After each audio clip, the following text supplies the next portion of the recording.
अंदर बैठता है नहीं।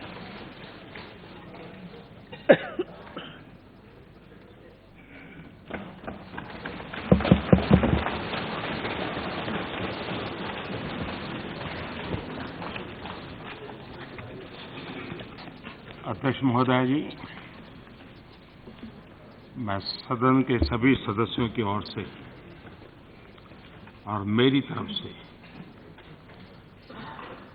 इस 16वीं लोकसभा के पूरे कार्यकाल को अध्यक्षा के रूप में जिस धैर्य के साथ, संतुलन के साथ और हर पल मुस्कुराते रहते हुए आपने सदन को चलाया, इसके लिए आप अनेक अनेक अभिनंदन के अधिकारी हैं।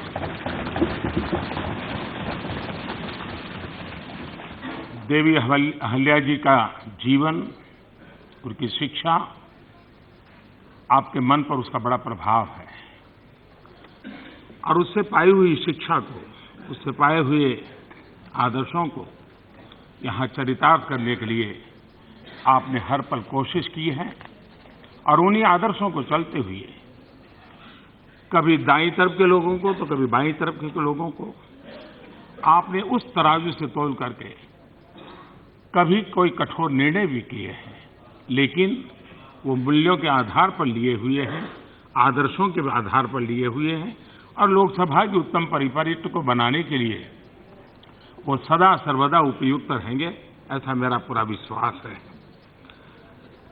आपने जिस श्री संगठन का शुरुआत की, मैं समझता हूं कि नए सदस्यों के लिए ये अपने आप में बहुत उपकारक काम आपने किया है। उसने डिबेट को, उसके कंटेंट को, जानकारियों को और अधिक समृद्ध करने की बहुत बड़ी भूमिका अदा की है। अध्यक्ष महोदया, 2014 में मैं भी उन सांसदों में से एक था जो पहली बार आए थे। न मैं इसकी ज्योग्राफी भी जानता था, न किस गली से कहाँ जाते हैं वो भी पता नहीं था, बिल्कुल नया था और हर चीज को बड़ी जिज्ञासा से देखता था, ये क्या है, यहाँ क्या है, ऐसा सब देख रहा था। लेकिन जब मैं यहाँ बैठा तो ऐसे ही देख रहा था, एक बटन किस चीज के हैं, क्या है, समझने की कोशिश करता था। तो मैंने यहाँ एक प्लेट देखा। उस प्लेट पर, क्योंकि मेरी को जानकारी है कि मेरे पहले 13 प्रधानमंत्रियों ने इस स्थान पर रह करके अपना दायित्व निभाया है, लेकिन मैंने प्लेट देखा, उसमें सिर्फ 3 ही प्रधानमंत्री के नाम हैं। ऐसा क्यों हुआ होगा? क्या तर्क होगा? जो लिबरल विचार के बहुत बड़े विद्वान लोग रोज उपदेश देते रहते हैं, वो जरूर इस पर चिंतन करेंगे और कभी न कभी हमारा मार्गदर्शन करेंगे। लेकिन यानी हर चीज मेरे लिए एक नई थी, जिज्ञासा थी और उसी समय से मैं देख रहा हूं कि काम हमारा करीब करीब 3 दशक बाद एक पूर्ण बहुमत वाली सरकार बनी और आजादी के बाद पहली बार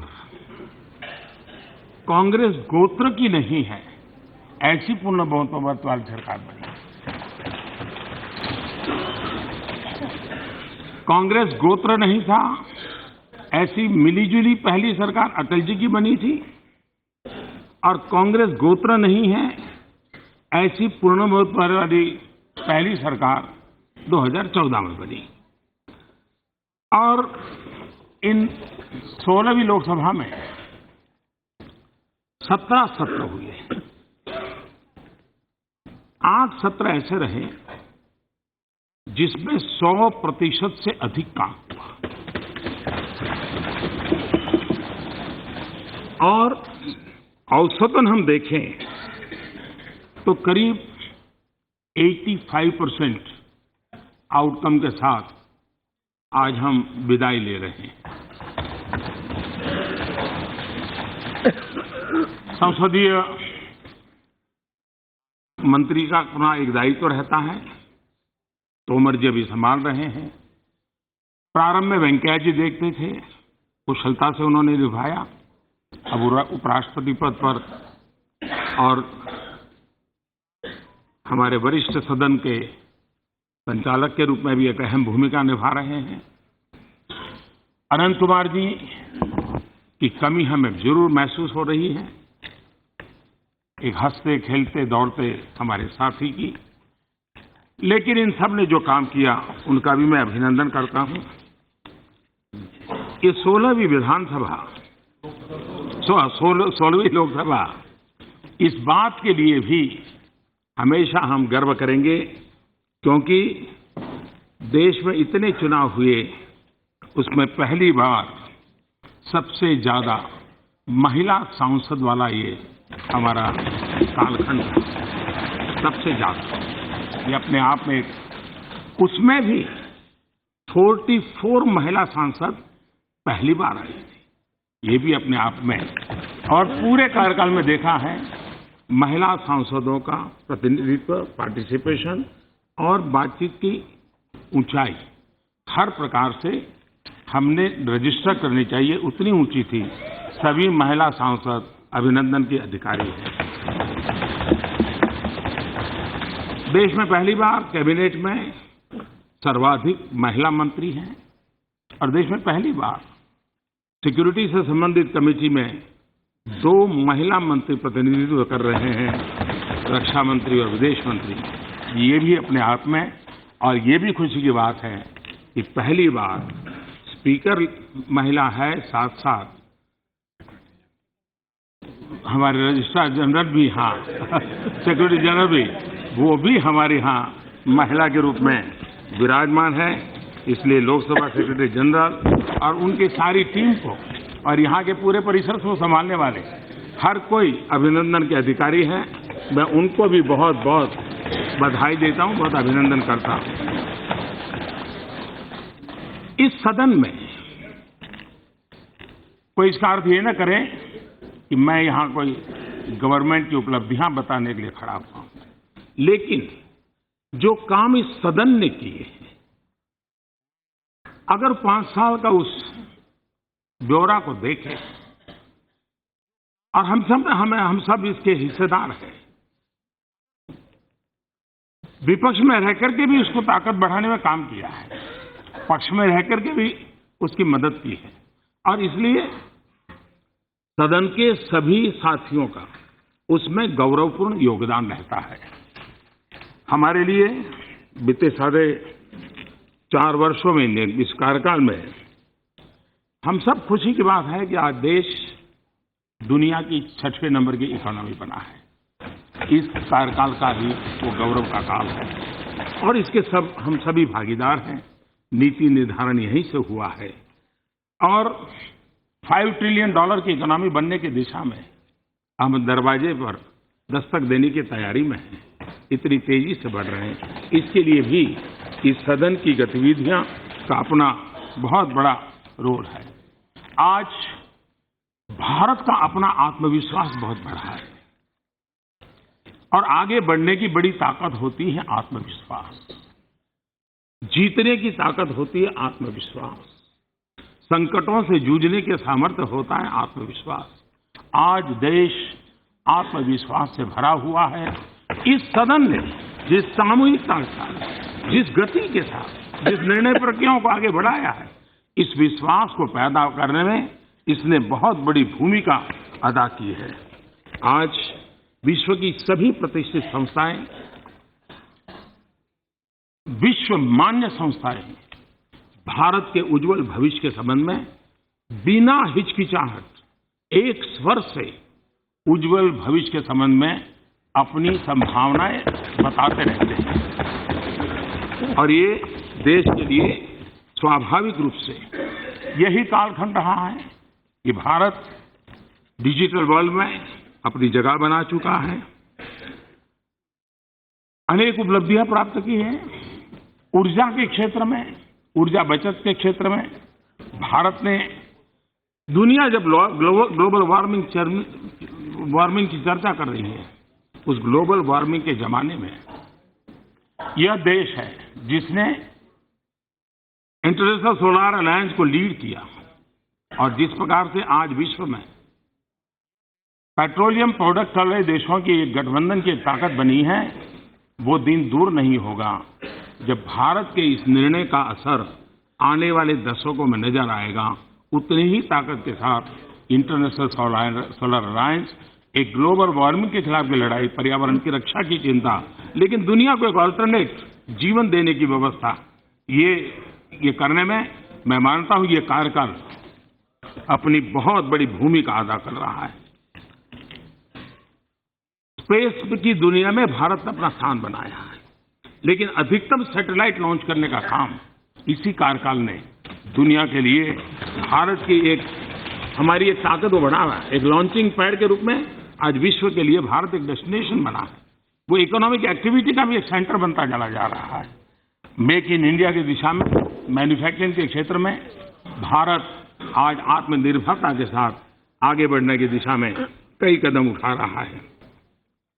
वैश्विक परिवेश में आज भारत को गंभीरता से सुना जाता है, और कभी कभी मैं कहता हूं, लोगों को एक भ्रम होता है कि भी मोदी हैं या सुषमा जी हैं, इसके कार्यकाल में दुनिया में हमारी इज्जत बहुत बढ़ गई है, दुनिया में वाहवाही हो रही है, और वो कहते होंगे लोग, लेकिन रियलिटी जो है वो और है। जिस रियलिटी का मूल कारण है पूर्ण बहुमत वाली सरकार। दुनिया पूर्ण बहुमत वाली सरकार को रिकॉग्नाइज करती है। 30 साल का बीच का हमारा कालखंड वैश्विक परिवेश में इस कमी के कारण देश को बहुत नुकसान हुआ है। 30 साल के बाद 2014 में, क्योंकि जब उस देश का नेता जिसके पास पूर्ण बहुमत होता है, वो जब दुनिया के किसी भी नेता से मिलता है तो उसको मालूम है कि इसके पास मैंडेट क्या है, और उसकी अपनी एक ताकत। इस बार मैंने 5 साल अनुभव किया है कि विश्व में देश की एक स्थान बना है, और उसका पूरा यश न मोदी को जाता है न सुषमा जी को जाता है, 125 करोड़ देशवासियों के 2014 के उस निर्णय को जाता है। उसी प्रकार से इसी कार्यकाल में विदेशों में अनेक संस्थाओं में भारत को स्थान मिला, विदेशों में सुना गया। अब हम देखें बांग्लादेश, इसी सदन ने सर्वसम्मति से लैंड डिस्प्यूट का सॉल्यूशन किया। ये बहुत बड़ा काम किया है। भारत विभाजन से विवादास्पद और बांग्लादेश बनने के बाद संकट के रूप में चला आया, लेकिन उसका समाधान भी इसी सदन ने किया। और मैं समझता हूं कि हमारी अपनी एक विशेषता रही है कि हमने मिलजुल कर इस काम को किया, और दुनिया को सर्वसम्मति का संदेश, दुनिया को बहुत बड़ी ताकत देने वाला संदेश गया है। और मैं इसके लिए सदन का विशेष रूप से आज फिर से आभार व्यक्त करना चाहता हूं, सभी दलों का आभार व्यक्त करना चाहता हूं। उसी प्रकार से हमारी विदेश नीति का एक नया पहलू उभर करके आया है। दुनिया में ह्यूमन राइट्स, ह्यूमन वैल्यूज जाने अनजाने में जैसे किसी दुनिया के किसी एक छोर का ही अधिकार रहा है, बाकी लोगों को तो कोई इससे लेना देना ही नहीं है। और हम तो जैसे मानव अधिकार विरोधी और इसी प्रकार की हमारी छवि बन गई, जबकि मानवता और वसुधैव कुटुंबकम की बात करने वाला यही देश, लेकिन न जाने कौन ऐसी छवि बन गई। लेकिन पिछले 5 साल में हम देखेंगे, नेपाल में भूकंप आया हो, मालदीव में पानी का संकट हुआ हो, फिजी के अंदर साइक्लोन की मुसीबत आई हो, श्रीलंका के अंदर अचानक साइक्लोन की मुसीबत आई हो, बांग्लादेश के अंदर म्यांमार के लोगों के कारण आई हुई आपदा मुसीबत झेलते रहते हो, हमारे लोग जो विदेशों में फंसे थे यमन में, उनको हजारों की तादाद में वापस लाने का काम हो, नेपाल में 80 देशों को हम लोगों को निकाल करके हमने उनको यहां सुरक्षित भेजा। मानवता के काम में भारत ने एक बहुत बड़ी भूमिका अदा की।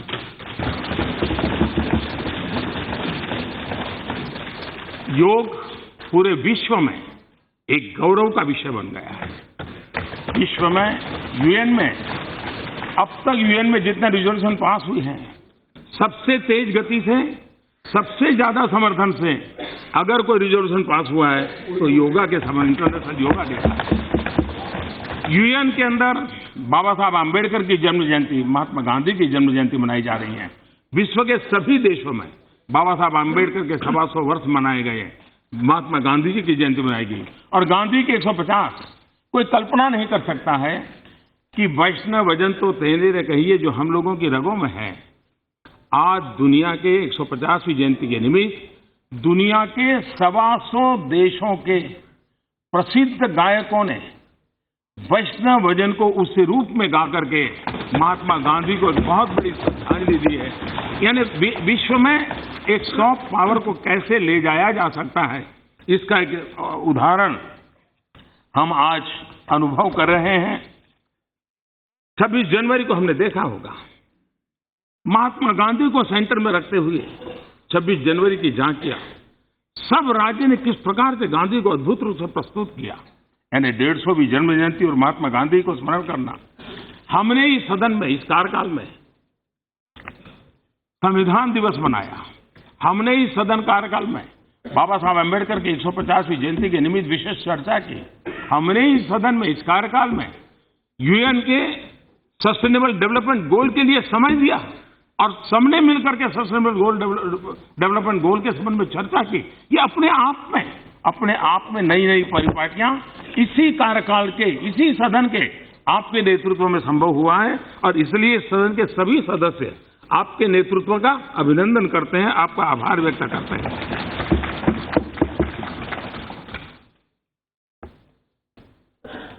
करीब 219 बिल इंट्रोड्यूस हुए और 203 बिल पारित हुए।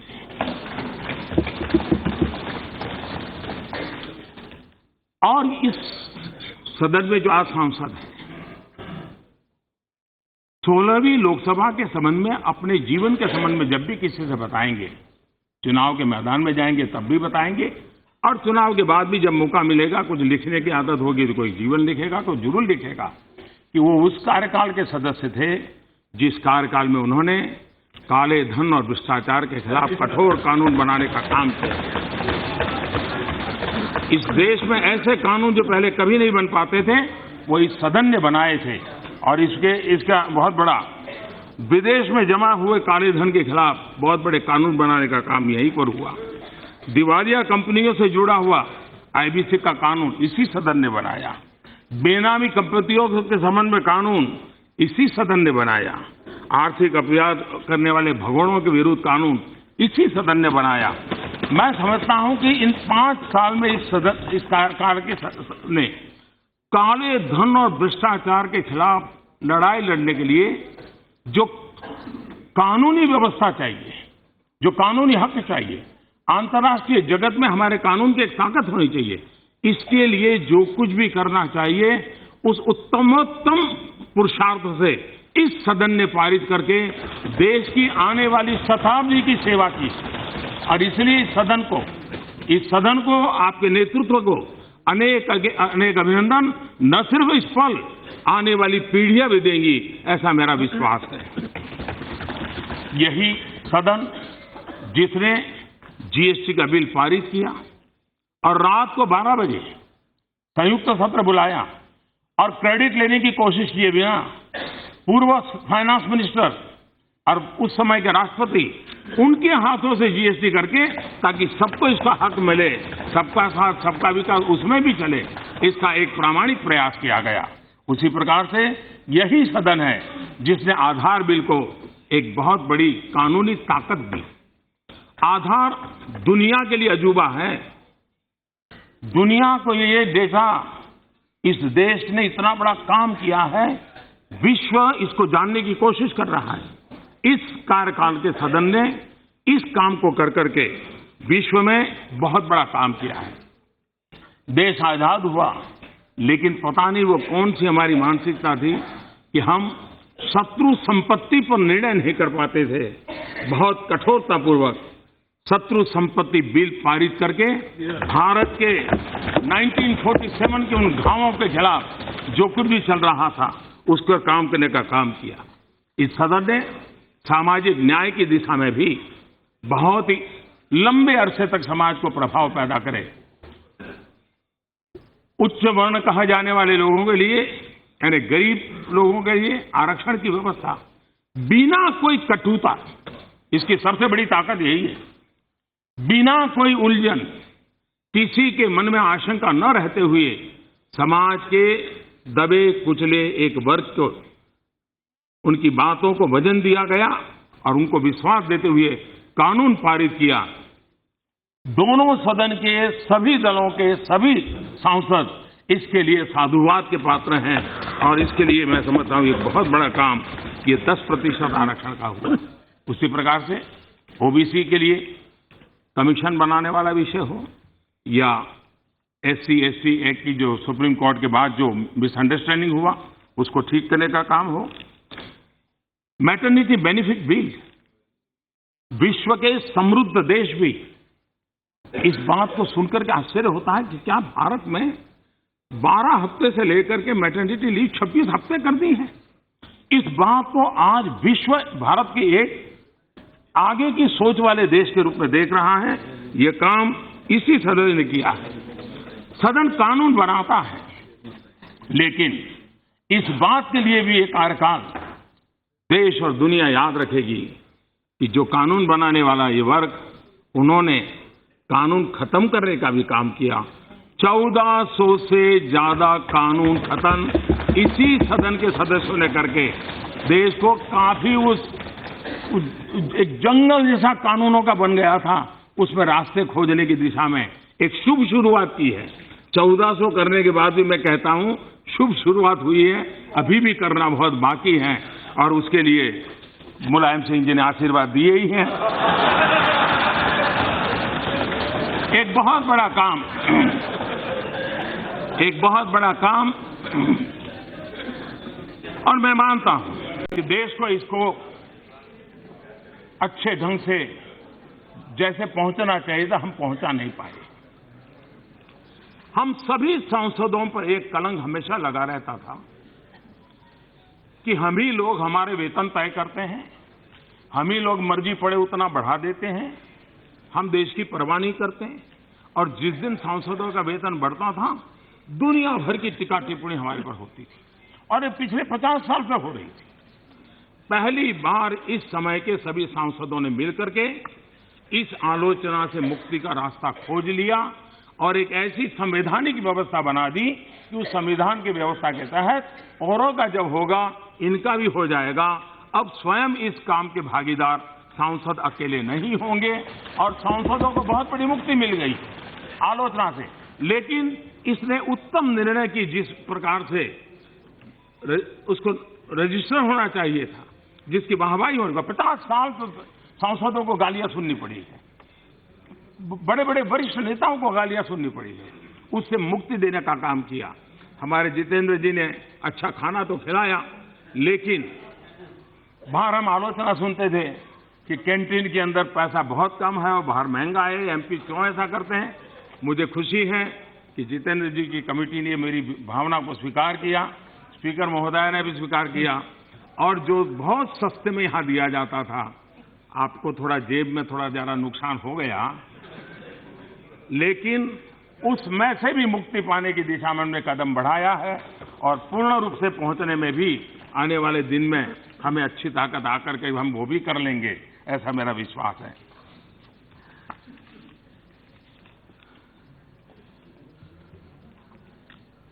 उसी प्रकार से इस सदन को और भी बहुत सी बातों का जरूर आनंद आएगा। हम कभी कभी सुनते थे भूकंप आएगा, लेकिन 5 साल का कार्यकाल का पूरा हो रहा है, कोई भूकंप नहीं आया।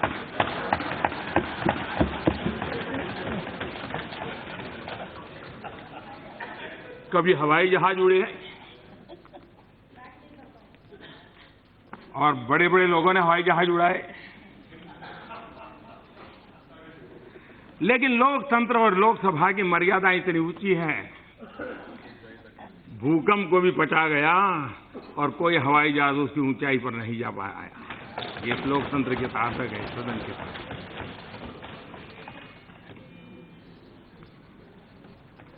कई बार तीखी नोकझोंक भी हुई, कभी उधर से हुई, कभी उधर से हुई, कभी कुछ ऐसे शब्दों का भी प्रयोग हुआ होगा जो नहीं होना चाहिए। इस सदन में किसी भी सदस्य के द्वारा, जरूरी नहीं इस तरफ के, उस तरफ के, इस सदन के नेता के रूप में मैं जरूर मिच्छामि दुक्कडम कहूंगा।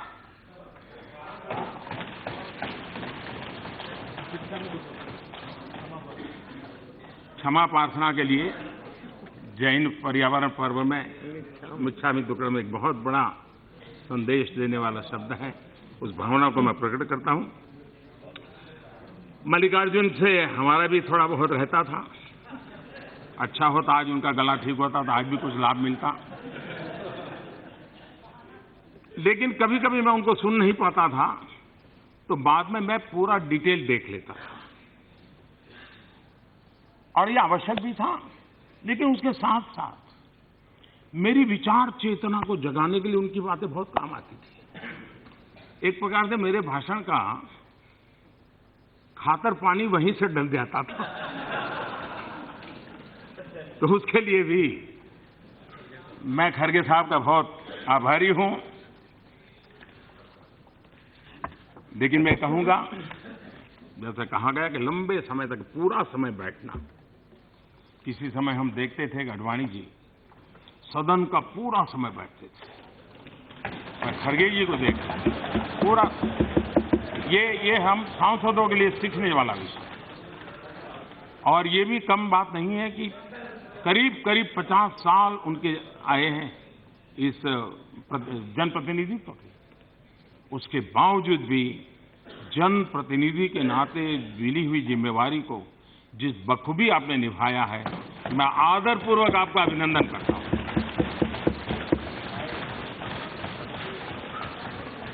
मैं पहली बार यहां आया था, बहुत सी चीजें नई जानने को मिली जिसका कुछ अर्थ ही जिंदगी में पता नहीं था। पहली बार मुझे पता चला कि गले मिलना और गले पड़ना में क्या अंतर होता है। ये पहली बार पता चला मुझे। पहली बार मैं देख रहा हूं कि सदन में आंखों से गुस्ताखियां होती हैं। ये आंखों की गुस्ताखियों वाला खेल भी पहली बार इसी सदन में देखने को मिला और देश के मीडिया ने भी बहुत को उसको मजा लिया। संसद की गरिमा बनाए रखना हर सांसद का दायित्व रहता है और हमने इसकी भरपूर सबने कोशिश की है। इस बार हमारे सांसद महोदय की टैलेंट का भी बड़ा बड़ा अनुभव आया। अभी सब मैं एक दिन भाषण कर रहा था राष्ट्रपति जी के ऊपर, ऐसा अट्टहास्य सुनने को मुझे मिलता था इस सदन में। मैं जरूर ये जो एंटरटेनमेंट इंडस्ट्री वाले हैं उनको इस प्रकार के अट्टहास्य की जरूर है, तो ये यूट्यूब से इतना देने के लिए अलाउ कर देना चाहिए। शायद अच्छे अच्छे कलाकार भी ऐसा अट्टहास्य नहीं कर पाते होंगे जो यहाँ पर सुनने को मिलता था। उसी प्रकार से ऐसी वेशभूषा, और मैं हमारे टीडीपी के साथी नहीं हैं, लेकिन टीडीपी के हमारे सांसद नारामल्ली शिवप्रसाद जी क्या अद्भुत वेशभूषा पहनकर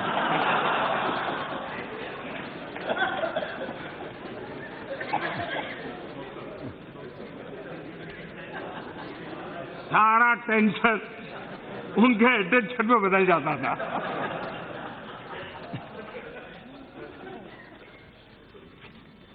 इन हंसी खुशियों के बीच हमारा एक कार्यकाल बीता है। मुझे से एक नए सांसद ने आप सबसे बहुत कुछ सीखा है। आप सबकी मदद से नया होने के बावजूद भी मुझे कभी कमी महसूस होने नहीं दी। आप सब साथियों ने सभी तरफ से सबने, और आपके नेतृत्व में, आपके मार्गदर्शन में एक प्रथम पारी की मेरी शुरुआत में जो मदद की है, इसके लिए मैं आपका बहुत बहुत आभारी हूं। मैं आदरणीय मुलायम सिंह जी का विशेष रूप से आभारी हूं। उनका स्नेह हमारे लिए बहुत मूल्यवान है, सबके लिए मूल्यवान है। सभी वरिष्ठ जनों का स्नेह मूल्यवान होता है। मैं फिर एक बार आपको हृदय से बहुत बहुत बधाई देता हूं। इस परिषद से जुड़े हुए सभी स्टाफ के लोगों को भी अंतःकरणपूर्वक अभिनंदन देता हूं जिन्होंने सभी सांसदों की देखभाल की, कार्य के लिए जो कुछ भी आवश्यक व्यवस्थाएं करनी पड़ती थी की, और मैं सभी सांसदों को शुभकामनाएं देता हूं कि एक स्वस्थ लोकतांत्रिक परंपरा के लिए जब हम जनता के बीच जाने वाले हैं तो हम स्वस्थ परंपरा को कैसे आगे बढ़ाएं, एक तंदुरुस्त स्पर्धा कैसे करें, उस तंदुरुस्त स्पर्धा को लेकर के लोकतंत्र को तंदुरुस्त बनाने में हम अपनी भूमिका कैसे अदा करें, इसी एक शुभकामनाओं के साथ, इसी भावना के साथ मैं अपनी वाणी को विराम देता हूं। मैं फिर एक बार नतमस्तक होकर के इस सदन के सभी सांसदों का हृदय से आभार व्यक्त करता हूं। धन्यवाद।